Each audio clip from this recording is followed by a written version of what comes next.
हाँ। तज्जयति परम ज्योति समं समस्तैर्नन्तपर्याय दर्पणतलैव सकला प्रतिफलति पदार्थमालिका यत्र। विशाल सिद्धि उपाय जी ग्रंथ विराजमान है। अपनी चर्चा मध्य मास मधुर 5 नंबर फल, ये जो 8 पदार्थ है ये त्याग करने योग्य है। इनका जैनी सर्वथा सेवन नहीं करता है। जहाँ जहाँ इनका सद्भाव पाया जाता है उन चीज़ों से ये दूर रहता है। जहाँ जहाँ पे फिर इसके जहाँ जहाँ अतिचार का अर्थ है दोष लगना। आपने सुना होगा अतिचार अनाचार में तो बुद्धिपूर्वक होता है, उसमें तो महापाप लगता है। बट अतिचार कभी कभी लाइफ में हो सकता है, बट ये प्रयास करता है उससे भी कैसे दूर रहे। अपनी चर्चा मास की चल रही थी। ये अमृत चंद्र देव स्पष्ट रूप से 66 और 67 नंबर के श्लोक में कह रहे कि इस मास के आश्रय से अनंत निगोदी जीव होते, उसी जाति के मतलब उसी वर्ण के। निगोदी जीव अनंत, और अनंत मतलब बहुघात होता है। बहुघात ये जीव नहीं करता है। 5 प्रकार के अभक्ष जो है सामान्य गृहस्थ भी नहीं करता है। भले ही सम्यक दर्शन नहीं हुआ है, निश्चय सम्यक दर्शन नहीं हुआ है, फिर भी जैनी ये सामान्य रूप से बहुघात, रसघात, अनिष्टकारक, अनुपसेव्य और नशाकारक इनको ग्रहण करता ही नहीं है, क्योंकि इससे परिणाम मलिन होते हैं और मलिन परिणामों में हिंसा आदि भी बेधड़क निशंक निशल्य होकर कर लेता है। और ये करना नहीं चाहता है क्योंकि ये दुख नहीं चाहता, संसार अवस्था में भी दुख नहीं चाहता है। तो अपनी चर्चा 66-67 2 श्लोकों पे कल हुई थी। 68वां श्लोक भी हमने पढ़ लिया था। वहाँ पे देखिए अन्वयार्थ फिर से एक बार। 68वां श्लोक पेज नंबर 62 मेरे यहाँ पे। जो जीव कच्चा अथवा अग्नि में पका हुआ मांसपेशी को खाता है, साक्षात कवल आहार से ग्रहण करता है अथवा छूता है, वह पुरुष निरंतर इकट्ठे हुए अनेक जाति के जीव समूह के पिंड का घात करता है। अब देखिए इसके पहले निगोद 2 बार शब्द आया। अब यहाँ बहुजीव कोटि नाम ऐसा स्पष्ट शब्द अमृत चंद्र देव का है।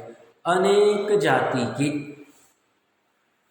एक इंद्रिय आदि अनेक जाति के। हम कहते हैं ना 5 इंद्रिय के जात होते, नाम कर्म के भेद प्रभेद है, वह देख लेना चाहिए। 5 जाति कहिए। एक इंद्रिय जाति मतलब क्या है? एक विशेष समूह बनाना। तो उसमें एक इंद्रिय वाले का एक समूह जाति बना दी, 2 इंद्रिय वाले की। तो यहाँ पे अनेक जाति के जीव समूह का पिंड का घात होता है। जब भी कहीं स्पर्श करे या खाए, दोनों अपेक्षा से वहाँ कहा गया है। अब कोई कहेगा साहब ऐसे तो 12वें गुण स्थान तक मनुष्य के शरीर के आश्रय से निगोदी जीव रहते, तो ऐसी भी तो हिंसा हुई नहीं उनकी।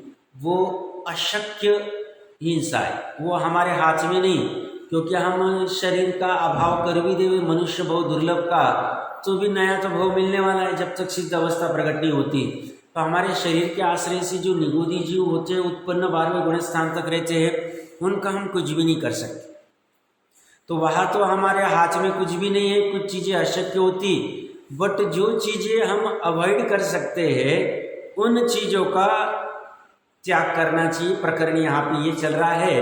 तो जैसे कच्चा रहो या पका रहो या पकता हुआ रहो, पूर्व के श्लोक में आया था।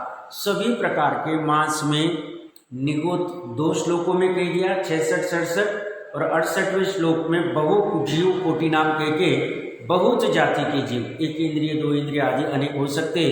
कोई कहेगा साहब ऐसा क्यों किया अमृत चंद्र देव ने? कोई छल ग्रहण करना है क्या? छल नहीं है। उन्होंने बहुघात की अपेक्षा से भी पहले लिख दिया कि भैया कोई कहता है कि साहब हम मारे नहीं और कोई अपने आप मर जाए तो उसका खाने में भैया वहाँ निगोदी जीव भी है, और निगोद जीव को तो तू खाता ही नहीं है। शरीर में अनंत जीव होते हैं, तो वहाँ सवाल खत्म हो गया। और वहाँ पे जैसे मैं कल कह रहा था ना, समुच्चन 3 होते पंचेंद्रिय, तो वो कहाँ उत्पन्न होते? तो यहाँ उत्पन्न हो सकते। ये सभी बादर जीव होते। सूक्ष्म जीव तो आप सबको पता ही है, पूरे विश्व में एक भी आकाश का प्रदेश खाली नहीं जहाँ सूक्ष्म जीव नहीं है। सूक्ष्म जीव कौन से होते हैं? जो किसी से रुकते नहीं है, किसी के आधार की जरूरत नहीं है, किसी के मारने से मारते नहीं है, किसी को मारते भी नहीं। उनका अंतर्मुहूर्त का यही होता है। तो वो उसको तो हम कुछ भी नहीं कर सकते। जैसे मैं अभी ये हाथ भी हिला रहा हूँ, तो यह सूक्ष्म नाम कर्म के जीवों को कोई पीड़ा नहीं हो रही। उनका वो गमन कर रहे, सहज उनका ऐसा स्वभाव है। बट यहाँ पे कोई जीव होगा और मैं हाथ नहीं देखूँ रखूँ तो उसके प्राणों को घात हो सकता है। अगर बादर जीव होगा तो बादर में ये प्रॉब्लम है।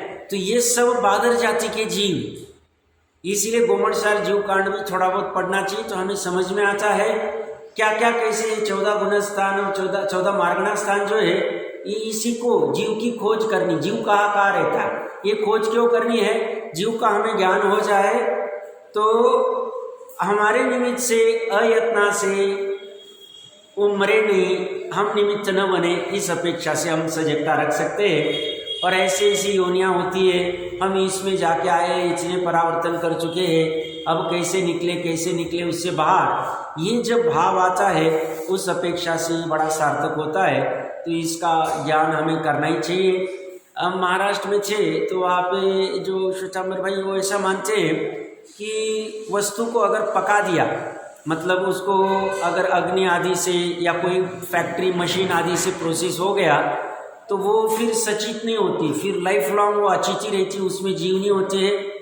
अच्छे से पढ़ लेना चाहिए, पका हुआ भी 2 जगह लिखा हुआ है। ये सब क्यों जरूरी है? मतलब बहुत से भ्रम रहते, सामान्य भ्रम रहते हैं। तो पका हुआ मांसपेशी में भी बहु जाति के जीव होते हैं, अनेक जाति के जीव होते हैं। ये इसके आधार से ये पता चलता है। अगर ऐसा नहीं रहे, बाहर में भी आप देखना, लौकिक जगत में भी हर चीज़ की एक्सपायरी होती।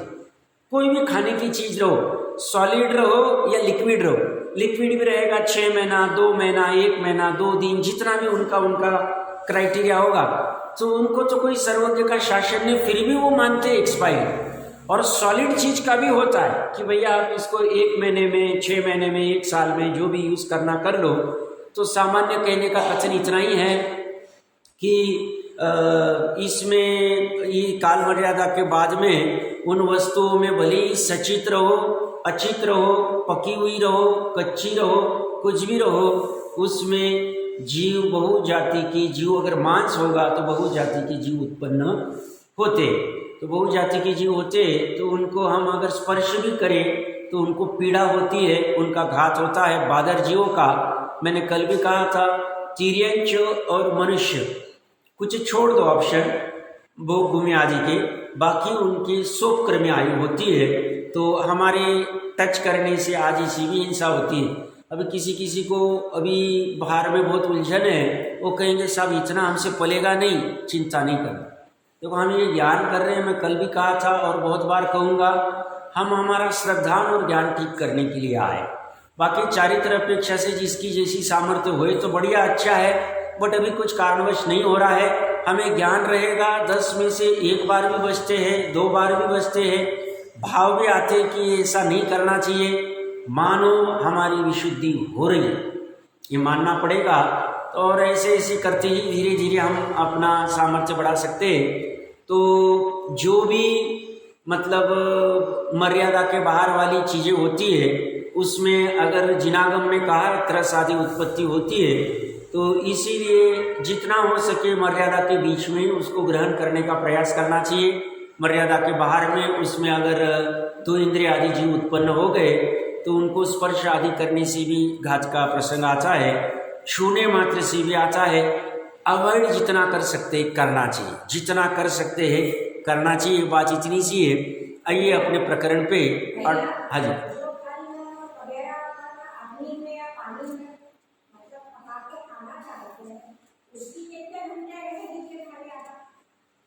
कौन सा फल, मतलब फ्रूट आदि, एप्पल आदि,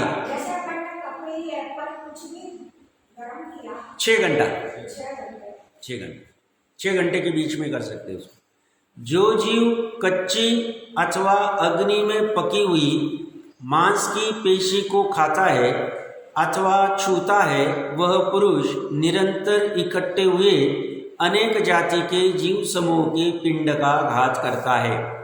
टीका में लिख रहे, यह आमाम व पक्वाम पिशित पेशीम खादती व स्पृशति सह सतत निचितम बहुजीव कोटिनाम पिंडम निहंती।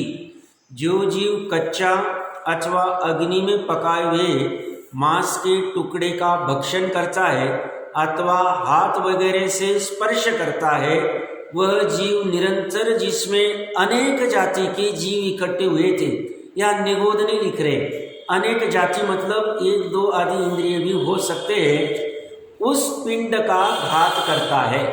वो सहज में ऐसे हो जाता है, मांस में तो निरंतर जीव उत्पन्न होकर इकट्ठे हुए थे, इसने उस मांस का भक्षण किया अथवा स्पर्श किया, इससे उन जीवों की परम हिंसा उत्पन्न हुई, अतः मांस का त्याग अवश्य करना चाहिए। जिन दूसरी वस्तुओं में भी बहुत जीवों की उत्पत्ति पाई जाती है, वह सभी वस्तुएं त्याग करने योग्य है। जिसमें भी ये प्राप्त होती है, ये अभी महत्वपूर्ण लिख दिया है।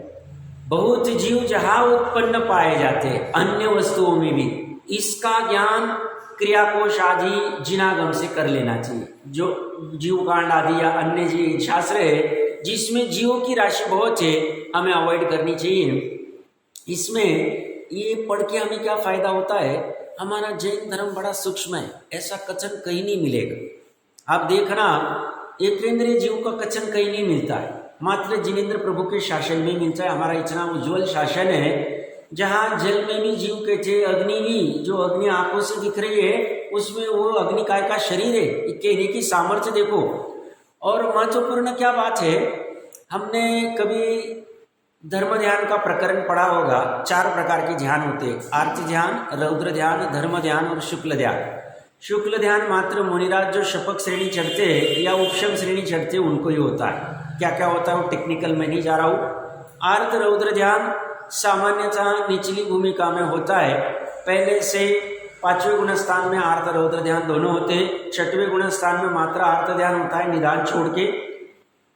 पहले गुण स्थान में आर्त रौद्र ध्यान ही होता है, धर्म ध्यान नहीं होता है। चौथे गुण स्थान, 5वें और 6वें गुण स्थान में तीनों में से जैसा होगा होता है।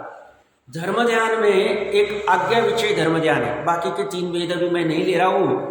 आज्ञा विषय धर्म ध्यान का क्या अर्थ है, भगवान की ऐसी आज्ञा है, भगवान का ऐसा कहना है। सर्वज्ञ भगवान ने अपने ज्ञान में देखा है, दिव्य ध्वनि में निरूपित किया है, गंधर्व आदियों ने ग्रहण किया है, सूत्र रूप में गुथा है, मुझे उसके ऊपर श्रद्धा है, मैं ऐसा मानूंगा। भले ही मुझे अभी स्वानुभव प्रत्यक्ष नहीं हो रहा, मैं उसकी परीक्षा नहीं कर पाता हूँ, तो उसमें क्या आता है आज्ञा विषय में, भगवान ने कहा है परमाणु ही पुद्गल है, एक आकाश के प्रदेश इतना, एक सुई के नोक के ऊपर असंख्य आकाश के प्रदेश है।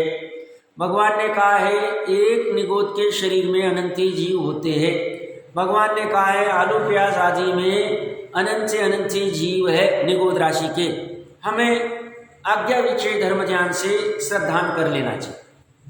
ये धर्म ध्यान में भी ऐसे ही कहते भगवान की क्या क्या ऐसी भगवान की ऐसी आज्ञा है कि जो पका हुआ मांस हो, कच्चा मांस हो या पकता हुआ मांस हो, उसमें बहु जाति के जीव होते हैं, निगोदी जीव भी होते हैं। इसका प्रमाण अमृत चंद्र आचार्य देव के 66, 67 और 68 3 श्लोकों में एकदम स्पष्ट रूप से आया हुआ है। अब हम इसको अगर देखो, अब ये छूटना न छूटना अलग बात होगी, बट इसे श्रद्धान और ज्ञान से भी नहीं मानते हैं तो हम जिनवाणी का वर्णवाद करते हैं, आचार्य गुरु का वर्णवाद करते हैं, ये हमारे लिए अच्छा नहीं है। हमने श्रद्धा ज्ञान से मानना चाहिए। इन्होंने ऊपर की परंपरा से लिया है, गलत नहीं हो सकता है। अभी ठीक है, जो भी कुछ कारण होगा पूरी चीज हम नहीं अवॉइड कर सकते हैं, बट श्रद्धा ज्ञान से तो ये ऐसा ही ऐसा मानना चाहिए। मतलब कोई कहेगा सब छूने मात्र से ऐसा हो जाएगा, वो कह रहे ऐसा होता है। सामान्य नया नया जीव होगा उसे आश्चर्य होगा, सब क्या वो अच्छी अभी अवक्ष वस्तु है, काल मर्यादा के बाहर का आटा है, और उसमें कहते हैं कि इतने दिनों बाद इसमें 30 जीव उत्पन्न होते हैं, हमने हाथ लगाया तो उसमें बहुत सारे जीवों का घात हो गया। हो घर का पीसा छना हुआ आटा है, बात ऐसी ही है, सब मसाले, हाँ ऐसा ही मानना, ऐसा श्रद्धान करना, इसकी परीक्षा नहीं कर सकते हैं ब्लाइंडली फॉलो कर, फिर जब केवल ज्ञान होगा तब हो जाए। और ये भी हमारे लिए दृढ़ श्रद्धा, क्योंकि इसमें देव की, गुरु की, शास्त्र की, धर्म की चारों श्रद्धा आ गई। क्योंकि आचार्य देव ने कहा गुरु की श्रद्धा आ गई, आगम में कहा है शास्त्र की श्रद्धा आ गई, जैन धर्म में कहा है धर्म की श्रद्धा आ गई, और उन्होंने अपने मन से कुछ नहीं कहा है, आगम परंपरा से, मतलब सर्वज्ञ की वाणी का ही धारा लेके कहा है, तो सर्वज्ञ की श्रद्धा आ गई। ये बहुत महत्वपूर्ण है, ये चारों श्रद्धा, उसके बिना गृहीत मिथ्यात्व जाए बिना ये धर्म हम ग्रहण ही नहीं कर पाए। बात ऐसी मानना पड़ेगा इसमें तो ये सर्वज्ञ की श्रद्धा आदि सब आ जाती, सब केवल ज्ञान आदि, हमें भले ही दिखे न दिखे, महसूस हो न हो, हमें मानना है। तो ये महत्वपूर्ण बात हो गई। तो इसमें कहते हैं परम हिंसा उत्पन्न हुई तो मांस का त्याग अवश्य करना चाहिए। जिन दूसरी वस्तुओं में, ये टोडरमल जी साहब की महत्वपूर्ण लाइन है। अब ये कह रहे हैं हमने सामान्य कथन कर दिया, मेन मध्य मांस का ही 5 उदंबर तो इतने हम खाते भी नहीं है, और मतलब है नहीं उसमें। जिन दूसरी वस्तुओं में भी बहुत जीवों की उत्पत्ति पाई जाती है, जहाँ सामान्यतः ज्यादा जीव की उत्पत्ति की संभावना है, वह सभी वस्तुएं त्याग करने योग्य है। हमने शक्ति प्रमाण इनका त्याग करना चाहिए, क्योंकि हम टारगेट बहुत बड़ा लेके चल रहे हैं। हमारा टारगेट क्या है? जैसे बाहर में टारगेट होते हैं ना, कोई कंपनी बनाता है कि हमारा 1 साल में इतना इतना करोड़ का टर्नओवर करना है, इतना मुनाफा कमाना है, हमारा इतना विस्तार करना है, टारगेट होते, भूमिका अनुसार वो चलते। ऐसे हमारा टारगेट क्या है? हमें अनाकुल सुख प्रकट करना है, संसार का अभाव करना है, मोक्ष और मोक्ष मार्ग को प्रकट करना है। बड़ा टारगेट है, उसके लिए छोटी चीजें कोई भी मायने नहीं रखती, तो सहज हो सकती है। तो जहाँ जहाँ होगा वो त्याग करने योग्य है। ये 68वें श्लोक तक की चर्चा हुई। यहाँ तक किसी कोई प्रश्न हो तो पूछ सकते हैं। इसके बाद में 69वां श्लोक है, आगे मधु के दोष बताते हैं। मद्य हो गया, मांस हो गया, अभी मधु। मधु मतलब शहद, सभी जानते हैं, वह साक्षात कैसे जीव राशि आदि का पिंड है, ये चर्चा करने वाला 69वां श्लोक है। एक बार पाठ कर लेते हैं। मधुशकलमपि प्रायो मधुकर हिंसात्मकं भवति लोके भजति मधु मूढ़धिकोय स भवति हिंसाकोऽत्यन्तम्। अन्वयार्थ में लिख रहे लोके, इस लोक में, मधु शकलमपि, मधु की एक बूंद भी, प्रायः बहुत करके, मधुकर हिंसात्मकम, मधुकर भौरों की अथवा मधुमक्खियों की हिंसा स्वरूप भवती होती है। इसलिए यह जो मूढ़धिकः मूर्ख बुद्धि मनुष्य मधु भजती, मधु का भक्षण करता है, सह वह अत्यंतम हिंसकम, अत्यंत हिंसा करने वाला होता है। इसलिए सर्वथा प्रकार मधु का त्याग करना योग्य है। सभी प्रकार से मधु का, सर्वथा प्रकार क्यों लिखा टोडरमल जी साहब ने?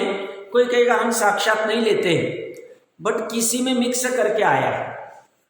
या बहुत बार ऐसा होता है, आयुर्वेदिक आदि की दवाई लेते हैं तो वो कहते हैं कि ये दवाई मधु के साथ लेना, शहद के साथ लेना, ऐसा उनका नियम होता है। तो उसमें भी ये दोष लगता है, उसमें भी ये दोष लगता है। शहद आदि मैंने थोड़े टाइम पहले कहा था, बैद्यनाथ जो च्यवनप्राश आदि बनाते हैं, तो कुछ पर्टिकुलर टाइम में जिससे वो बनाते वो चीज़ें कम हो गई थी, तो उन्होंने शहद आदि डाल के बेची थी उसको। ऐसा स्पष्ट रूप से बाद में जो भी एनालिसिस में निकला था, बहुत सालों की घटना है। मैं क्यों कह रहा हूँ, किसी अन्य चीज़ों में भी मिक्स हो के आवे तो हमें उसका भी सर्वथा प्रकार मधु का त्याग करना चाहिए, किसी में भी नहीं लेना चाहिए, एक बूंद भी नहीं। अब इसीलिए देखिए महत्वपूर्ण बात है, जिस चीज को हम शोध नहीं सकते हमें ग्रहण नहीं करना चाहिए। इसलिए 22 सबक्ष में भले ही नाम के लिए अजान फल लिखा है, बट एक्चुअली फल नहीं, हर कोई भी चीज हम जान नहीं पा रहे, हमें पता नहीं इसमें क्या है। हमें नहीं लेना चाहिए। इसलिए शंका नाम का दोष आ जावे या हमें पता नहीं है भक्ष है कि अभक्ष है, ऐसी शंका भी आ जावे, नहीं ग्रहण करना चाहिए।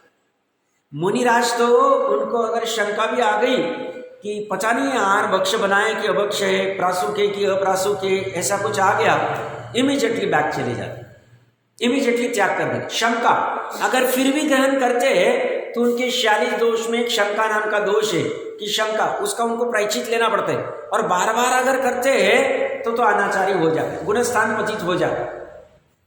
अब वो तो उनके लेवल पे, वो तो ऊपर की दशा में, बट अपने जीव से जीवों को भी अगर भोजन आदि करते वक्त भी कुछ शंका आ जावे तो हमें शक्ति प्रमाण उसका त्याग करना चाहिए। नहीं कर सकते हैं तो उतना आइटम या कुछ जिसके प्रति कोई शंका आई है वो छोड़ के ग्रहण करना चाहिए। अब देखिए बाहर की जो तैयार चीजें मिलती है हम इन्हें सोच नहीं सकते इसमें क्या डाला हुआ है। अब उनके जैसी उनकी समझ होगी, उनका जैसा प्रयास होगा, भाव होंगे, जो भी उनके होंगे उस अनुसार टेस्ट के लिए, टिकने के लिए, दिखने के लिए अनेक अनेक प्रकार के वो कुछ भी डालते होंगे। हम नहीं सोच सकते, हमें नहीं ग्रहण करना चाहिए।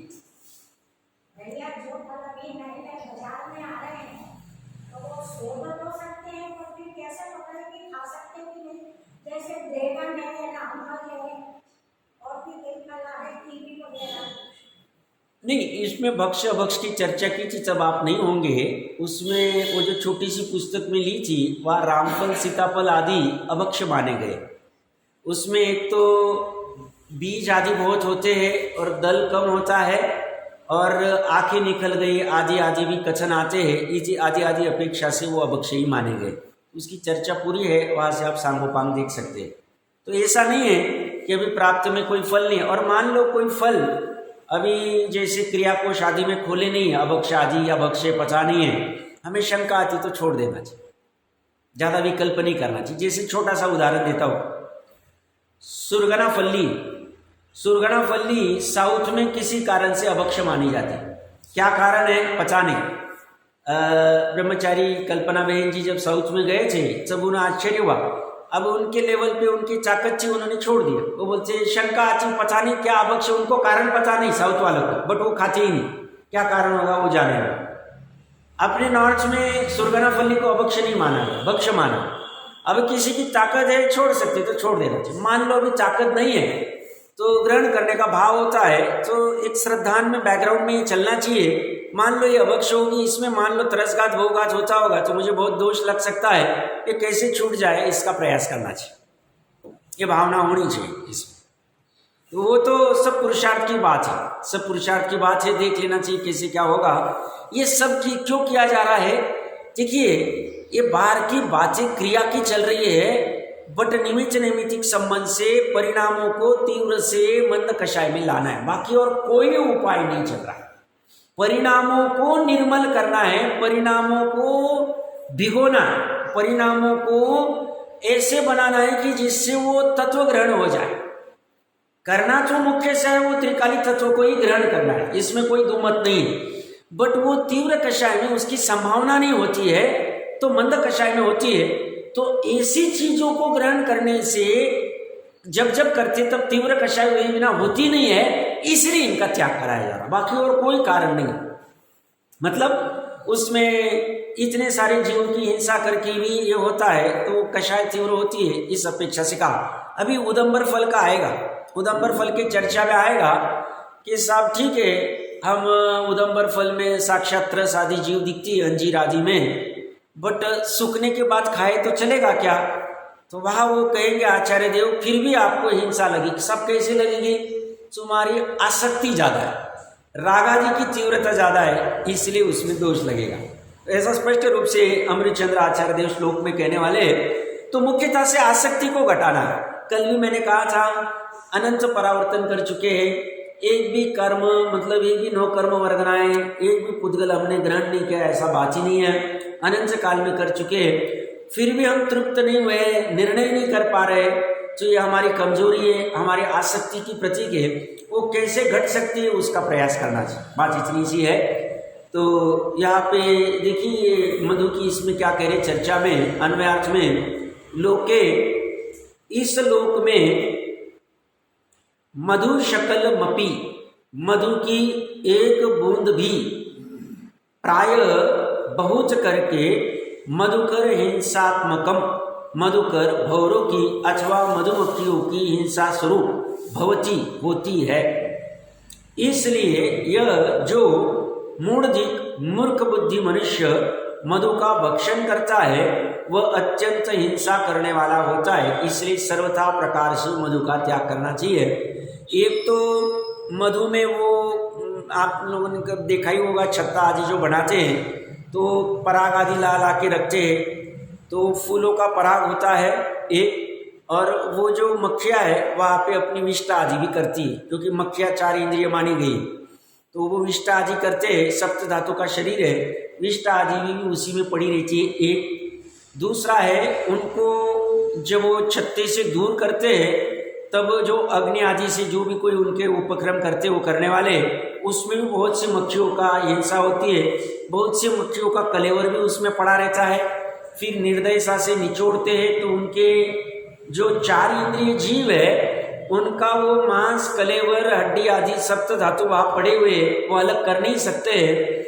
और ये जितने भी कार्य करते हैं सामान्यतः शूद्र जाति के जीव करते हैं, उनके बर्तन वहाँ मांस आदि पके हुए थे उसी में वो मध्य आदि निकालते हैं, निचोड़ते हैं, प्लस उनके परिणाम ये सब का निमित्त पाकर ये कहते हैं बहुहिंसा का कारण ये नहीं करना चाहिए। तो अब इसमें इसलिए अपने भी आयुर्वेद आदि के कोई शास्त्र है, अपने भी पुराने हैं 2-3 शास्त्र बचे हुए, उसमें मधु के सेवन की कभी भी बात नहीं आई। सामान्य बाहर के आयुर्वेदिक आदि इसमें होते कि इसका मधु के साथ सेवन करना चाहिए, बट अपनी इसमें कभी भी नहीं आती है। तो ये जैनी मधु का सेवन सभी प्रकार से त्याग करता है। तो मधु का इसलिए मैंने कल परसों भी 2-4 दिन से मैं बार बार कह रहा हूँ, जितना हो सके बाजार की चीज़ें छोड़ने का प्रयास कीजिए। उसमें मधु भी रह सकती है, अवक्ष मतलब मध्य मास के भी अंश रह सकते हैं, उसमें महादोष लगते हैं। और 74वें श्लोक में आएगा इन 8 चीज़ों का त्याग किए बिना जिनागम का उपदेश ग्रहण करने के पात्र होते नहीं। मैंने 2-3 बार पढ़ के बताया है, फिर से जब चर्चा आएगी तब लूँगा।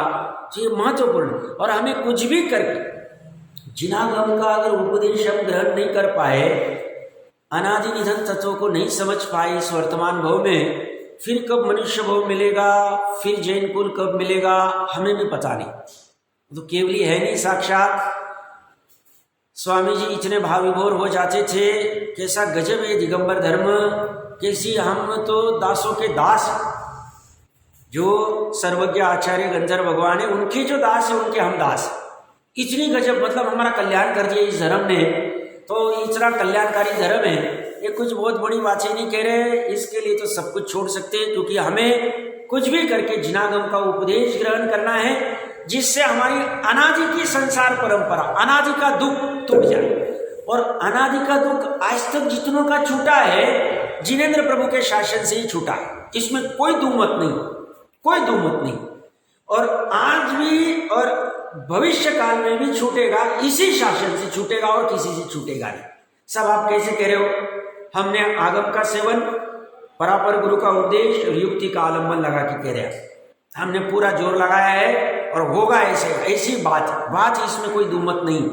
तो हमें तो ये बरकस ये 8 चीज़ें तो कोई बहुत बड़ी बात ही नहीं है, और उसमें साहब कैसे छूटेगा, अभी इतनी आदत लग गई है। अपने लेवल पे पहले चालू करो, फिर अपना देख के घर वाले भी करना है कर देंगे, वो सब बाकी का हो जाएगा, उनका मत करो तुम टेंशन, पहले अपना चालू कर दो जितना अवॉइड कर सकते हो।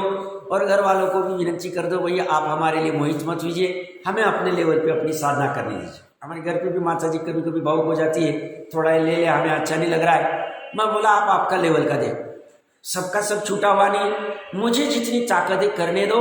आप हमारे हित चिंतक है कि अहित चिंतक, आप हमें मोक्ष मार्ग में आगे बढ़ाना चाहते हैं कि खींचना चाहते हैं।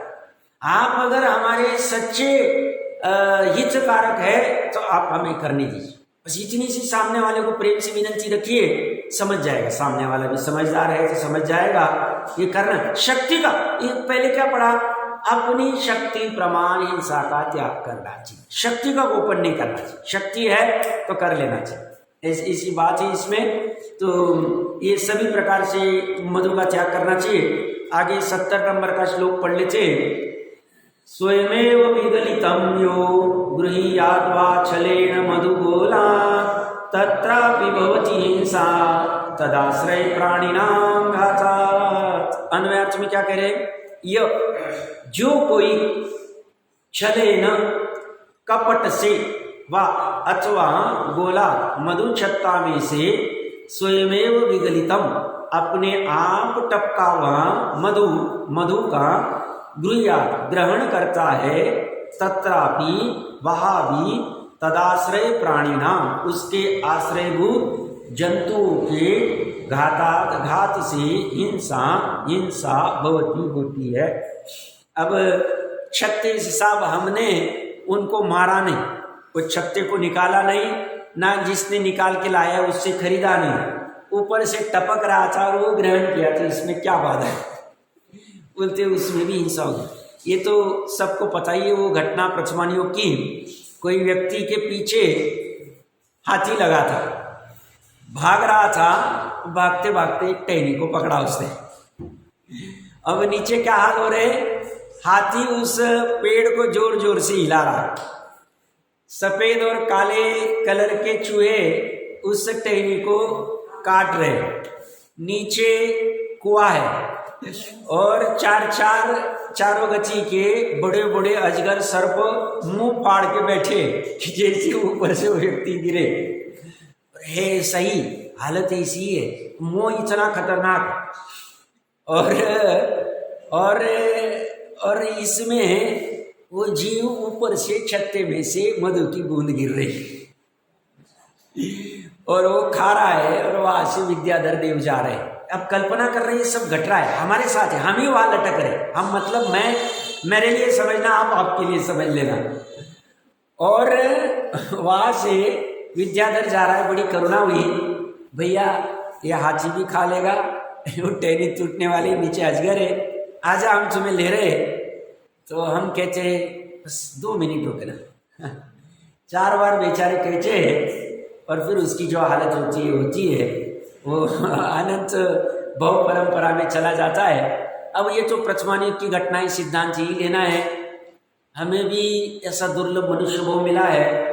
और एक छोटे से मधु के लिए 5 इंद्रिय विषय में कल कहा था ना, ये मतलब हम जो भी चीज़ें आज की प्राप्त हो रही है एकदम हल्की जाति की, भोग भूमि वाले क्या चीज़ें भोगते हैं, चक्रवर्ती क्या भोगते हैं, उसके सामने हमारा कुछ भी नहीं है, नाली की चीज है ऐसा समझो आप। उनका जो भोगना है, उनके जो भोग है, और ये भोग भूमि में हम भोग क्या है? क्यों भव परावर्तन में हमने 1 कोटि पूर्व से लेके 3 पल्ले तक की आयु की नहीं होगी, अनेकों बार कर दी, एक समय की आयु ग्रहण किए, इतनी बार भोग चुके हैं, उसके सामने इन नाली की जैसे पंचम काल में इतना रूप नहीं होता है। तो कोई व्यक्ति किसी स्त्री के प्रति आकृष्ट होता है तो सामान्य कहता है तू उसके लिए इतना मोहित हो रहा है, तूने इतनी देवांगनाओं को भोगा हुआ है, पूर्व भोग में उसके सामने कुछ भी नहीं है। ऐसे हमें समझा रहे हैं जैसे देवांगना के सामने पंचम काल की स्त्री कुछ नहीं है, एक स्त्री वो भी या तो कितनी सारी स्त्री देवांगनाओं को भोगा है। ऐसे ही वो भोग भूमि के देवों के अमृत भोज आदि के भोग भोगे हमने, उसके सामने एक कुछ भी नहीं है, हमारे पंचेंद्रिय के एकदम निकृष्ट है। और फिर भी हम वो छोड़ नहीं पा रहे हैं। हमें देखना चाहिए कैसे हमारे 5 इंद्रिय के विषय घटे, आसक्ति घटे। हम सामान्य मेन खान पान में प्रॉब्लम, रसना इंद्रिय बड़ी है 2 इंच की, पूरा परेशान कर देती, बहुत सी चीजों का रहता है 2-2, 4-4 घंटे, इसलिए भोजन कथा एक अलग से कथा कही थी प्रमाद में।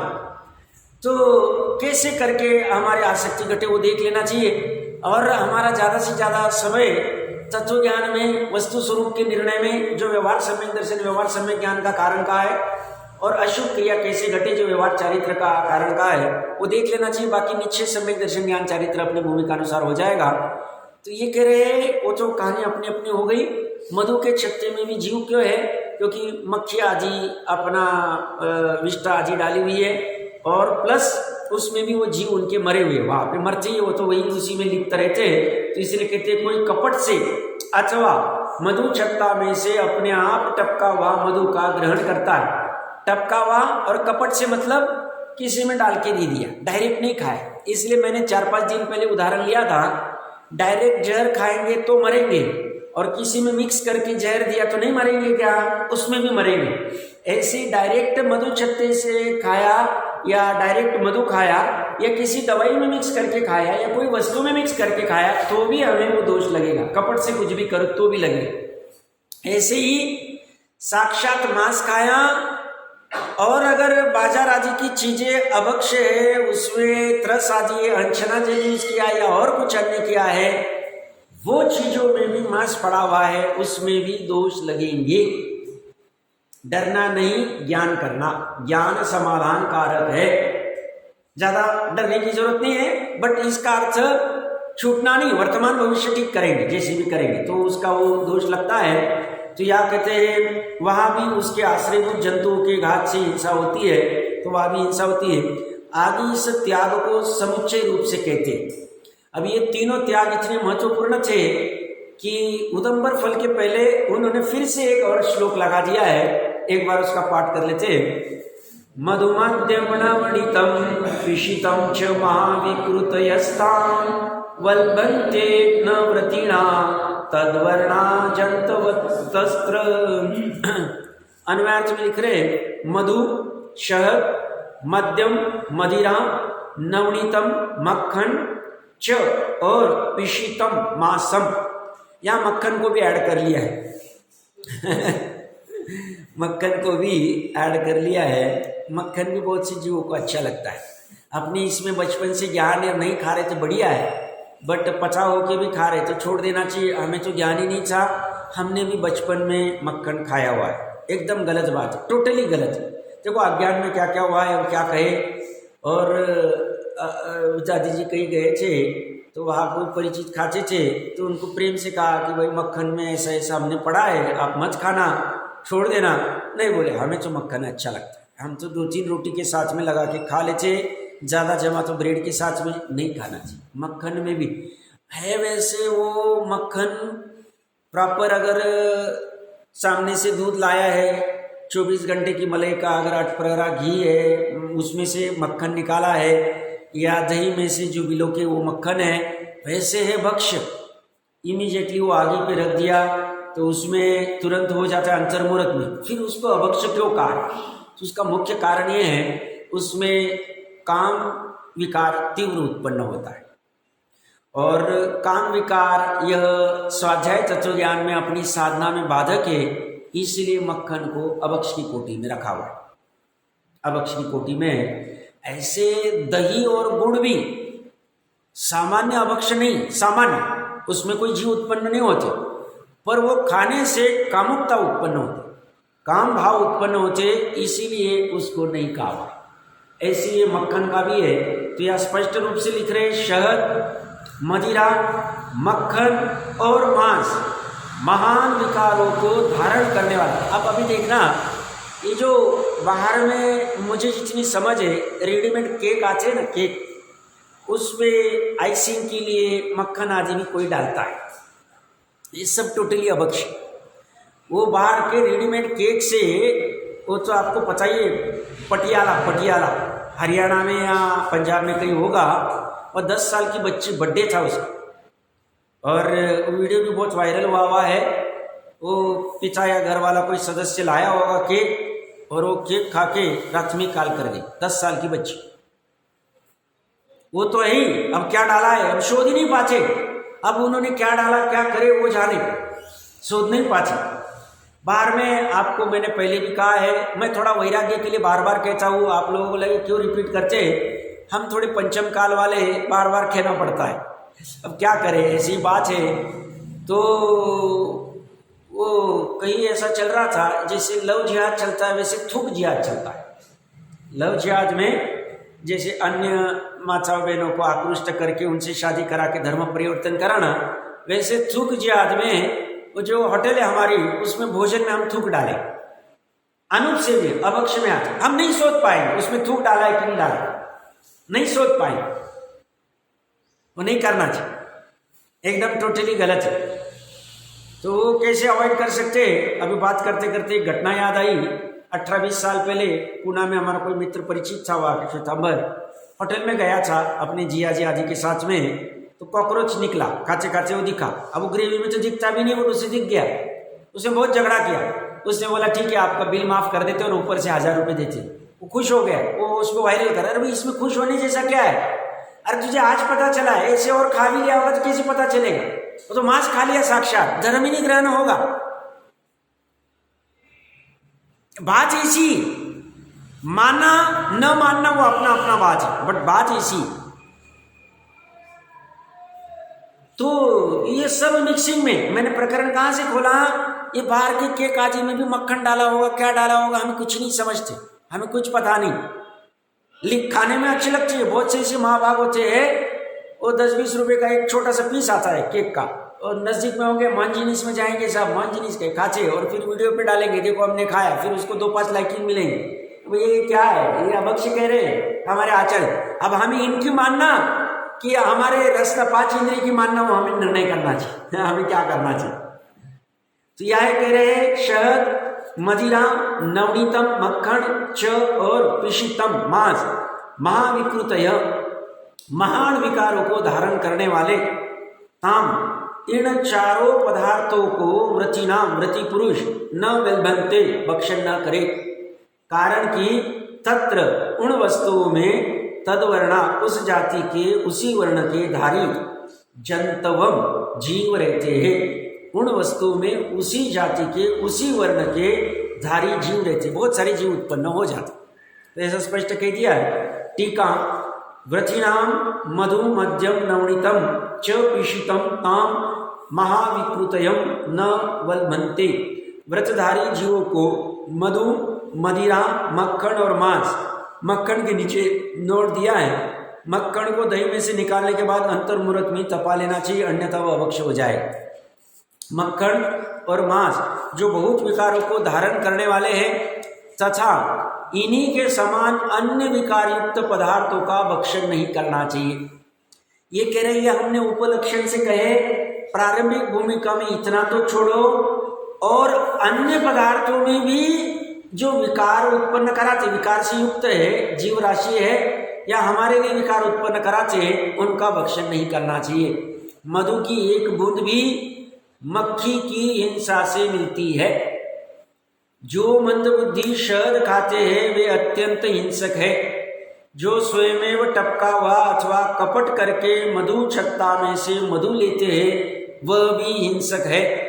कारण कि मधु के आश्रय रहने वाले जीवों की हिंसा तो उस समय भी होती है। व्रती पुरुष इन वस्तुओं का भक्षण नहीं करता। किस लिए? अभी इसमें छल नहीं ग्रहण करना, जैसे पूर्व के सूत्र में है ना, कपट से, छल से भी।